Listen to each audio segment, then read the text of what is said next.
عرض ناشر الحمدللہ رب العالمین والصلاة والسلام علی اشرف الانبیاء والمرسلین اما بعد۔ قرآن مجید وہ عظیم کتاب ہے جو ہر شک و شبہ سے بالا، ہر نقص سے پاک اور رشد و ہدایت کا منبع ہے، خیر و برکت سے مالا مال اور حکمت و دانائی سے لبریز ہے، جسے انسانوں کی ہدایت اور رہنمائی کے لیے نازل کیا گیا ہے۔ یہ کتاب حق و باطل میں فرق کرنے والی، جہالت اور گمراہی سے نکال کر نور توحید سے سینوں کو منور کرنے والی، اپنے ماننے والوں کو کامیابی اور سرفرازی کا مژدہ سنانے والی اور اعراض برتنے والوں کو زوال اور پستی سے خبردار کرنے والی ہے۔ رسول اللہ صلی اللہ علیہ وسلم نے فرمایا، ان اللہ یرفع بہذا الکتاب اقواما ویضع بہ آخرین، بے شک اللہ اس کتاب کے ساتھ کئی قوموں کو بلند کرتا ہے اور دوسری اقوام کو پست کرتا ہے۔ صحیح مسلم کتاب صلاۃ المسافرین باب فضل من یقوم بالقرآن ویعلمہ، حدیث نمبر 817۔ قرآن کے نزول کے ساتھ ہی اس کے معانی اور مفاہیم کو جاننے کے لیے تفسیر کی ابتدا ہو گئی تھی اور یہ سلسلہ قیامت تک جاری رہے گا۔ یہ بات مسلمہ ہے کہ صحیح ترین اور سب سے زیادہ مستند تفسیر وہ ہے جو خود قرآن سے کی جائے، جسے تفسیر بالقرآن کہتے ہیں، کیونکہ قرآن مجید میں یہ اسلوب موجود ہے کہ کسی مسئلہ کو ایک جگہ اختصار کے ساتھ اور دوسری جگہ اسی مسئلہ کو تفصیل کے ساتھ بیان کیا گیا ہے۔ پھر رسول اللہ صلی اللہ علیہ وسلم کی بعثت کا مقصد بھی قرآن کی تعلیم و تبیین تھا، چنانچہ جس طرح آپ صلی اللہ علیہ وسلم قرآن مجید کو لوگوں کے سامنے تلاوت فرماتے تھے، اسی طرح ساتھ ساتھ اس کی تشریح اور تفسیر بھی بیان کرتے تھے۔ ارشاد باری تعالی ہے، وَأَنزَلْنَا إِلَيْكَ الذِّكْرَ لِتُبَيِّنَ لِلنَّاسِ مَا نُزِّلَ إِلَيْهِمْ وَلَعَلَّهُمْ يَتَفَكَّرُونَ، اور ہم نے تیری طرف یہ نصیحت اتاری تاکہ تو لوگوں کے لیے کھول کر بیان کر دے جو کچھ ان کی طرف اتارا گیا ہے اور تاکہ وہ غور و فکر کریں۔ سورہ نحل آیت نمبر 44۔ قرآن جن لوگوں کے درمیان نازل ہوا ان کی زبان عربی تھی، اہل زبان ہونے کی بنا پر وہ اس کی باریکیوں اور لطافتوں سے خوب واقف تھے اور فصاحت و بلاغت میں ان کو عبور حاصل تھا۔ فصیح اللسان اور فہم و فراست میں پختگی اور کمال ہونے کے باوجود انہیں بعض مقامات پر قرآن فہمی میں دقت اور مشکل پیش آتی تھی، جسے دور کرنے کے لیے وہ آپ صلی اللہ علیہ وسلم کی طرف رجوع کرتے تھے۔ عبداللہ بن مسعود رضی اللہ تعالی عنہ بیان کرتے ہیں کہ جب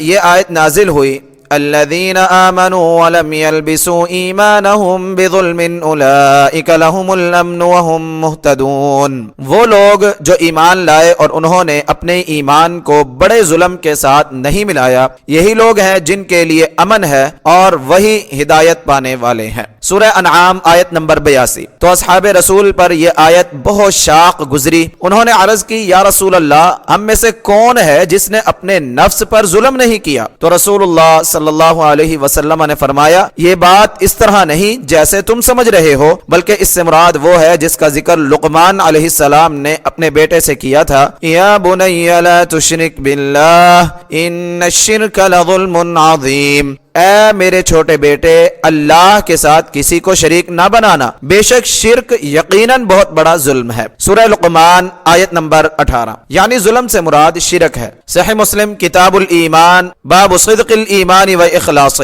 حدیث نمبر 124۔ صحیح بخاری حدیث نمبر 4629۔ صحابہ کرام رضی اللہ عنہم اہل زبان ہونے اور اعلیٰ ادبی ذوق رکھنے کے باوجود ظلم کے معنی و مفہوم کا تعین نہ کر سکے۔ آپ صلی اللہ علیہ وسلم نے وضاحت فرمائی کہ یہاں اس کا معنی عام ظلم نہیں بلکہ اس سے مراد شرک ہے۔ تو اس سے پتہ چلا کہ قرآن فہمی کے لیے صرف عربی زبان کا جاننا ہی کافی نہیں ہے، بلکہ آپ صلی اللہ علیہ وسلم کے قول و عمل سے رہنمائی حاصل کرنا ضروری ہے، جس کا بیش قیمت ذخیرہ کتب حدیث میں محفوظ ہے۔ آپ صلی اللہ علیہ وسلم صرف قرآن پڑھ کر سنانے والے ہی نہ تھے، بلکہ آپ منصب نبوت کے تقاضوں کے مطابق قرآن کے الفاظ کی تشریح و تفسیر بھی بیان فرماتے تھے۔ گویا قرآن کے اجمال کی توضیح نبوی صحابہ کرام رضی اللہ عنہم اور پوری امت کے لیے دلیل قطعی اور حجت بالغہ کی حیثیت رکھتی ہے، اور شریعت میں دلیل کے طور پر پیش کرنے اور کسی مسئلہ کے اثبات کے لیے نص صریح شمار ہوتی ہے۔ صحابہ کرام رضی اللہ عنہم بھی ہمیشہ ان دو چیزوں یعنی قرآن و حدیث کو فہم قرآن کا اصل ماخذ سمجھتے تھے۔ آپ صلی اللہ علیہ وسلم نے فرمایا، الا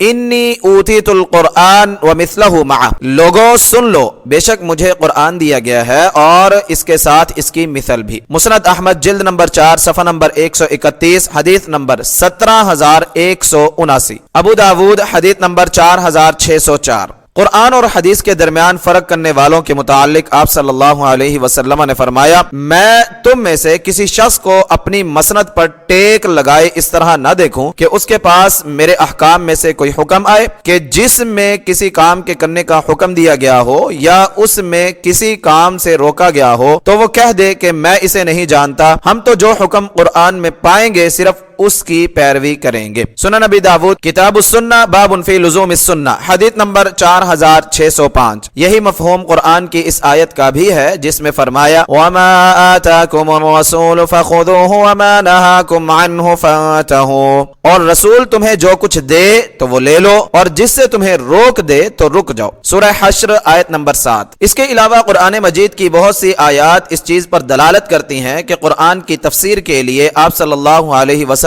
کے بیان کردہ معانی حتمی اور قابل اعتماد ہیں، اس لیے ائمہ سلف نے فہم قرآن کے لیے قرآن و حدیث کو اصل بنیاد قرار دیا ہے۔ لیکن قرآن کریم کی اس وضاحت کے باوجود بعض جدید اور چند قدیم مفسرین نے حدیث اور سنت نبوی کو دلیل قطعی اور حجت شرعی تسلیم کرنے میں پس و پیش سے کام لیا ہے، بلکہ تفسیر قرآن کے اصل اور معتبر ماخذ احادیث صحیحہ اور آثار صحابہ کو ضمنی ماخذ قرار دیا ہے، اور اس اصل الاصول کے بجائے لغت عرب، معقولات، درایت، کلام شعراء عرب، قدیم مخطوطات، اسرائیلیات، اقوال رجال، فتاوی ائمہ اور آراء فقہا کو احادیث صحیحہ اور سنت متواترہ کے مقابلے میں زیادہ قابل اعتماد سمجھا ہے، اور اسے بنیاد بنا کر قرآن کے مفاہیم و مطالب کا تعین کیا ہے، جس سے عام لوگوں کے دلوں میں شکوک و شبہات پیدا ہوئے اور غیر مسلموں بالخصوص مستشرقین کو قرآنی تعلیمات اور شرعی احکامات پر تنقید اور اعتراضات کرنے کا موقع ملا، اور ان اشکالات کی وجہ سے اصل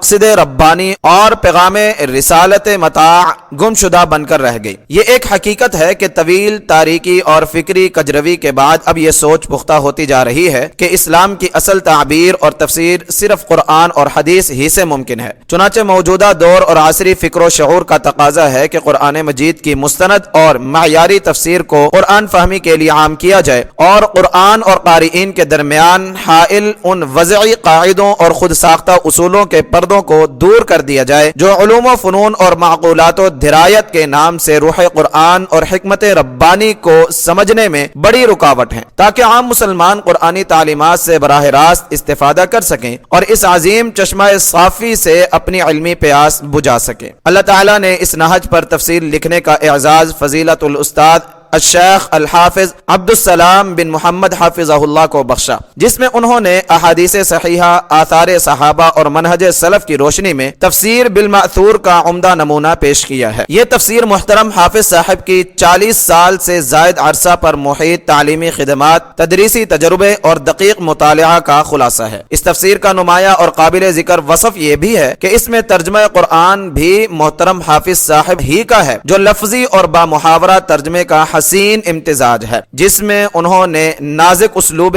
نگارش اختیار کرتے ہوئے الفاظ کے معانی کے لیے اختصار اور جامعیت کو پیش نظر رکھا ہے۔ جناب مفسر ایک کامیاب اور تجربہ کار مدرس اور اعلیٰ پائے کے کنہے مشق استاذ ہونے کے ساتھ ساتھ وعظ و نصیحت اور دعوت و تذکیر کے میدان میں بھی قابل ذکر خدمات کے حامل ہیں۔ ان کی تحریر میں علم و مطالعہ کی وسعت، ایک ماہر استاذ کے محاسن اور واعظ بلیغ کی خوبیوں کی جھلک نظر آتی ہے۔ ان کا اسلوب بیان سادہ، رواں اور سلیس ہے۔ اللہ تعالیٰ ان کی وقیع مساعی جمیلہ کو شرف قبولیت بخشے اور اسے ہر قاری قرآن کے لیے اصلاح عقائد، ترغیب اعمال صالحہ، تزکیہ نفوس اور تطہیر قلوب و اذہان کا وسیلہ بنا دے۔ دارالاندلس کی طرف سے تفسیر القرآن الکریم کی جلد اول جو سورہ فاتحہ سے سورہ توبہ کی تفسیر پر مشتمل ہے، خوبصورت ٹائٹل، نفیس طباعت، اعلیٰ اور معیاری کاغذ پر 2 رنگوں میں زیور طباعت و کتابت سے آراستہ قارئین کی خدمت میں پیش کی کی جا رہی ہے۔ زیر نظر تفسیر کی تیاری کے صبر آزما مراحل کی نگرانی تجربہ کار اور فاضل رفیق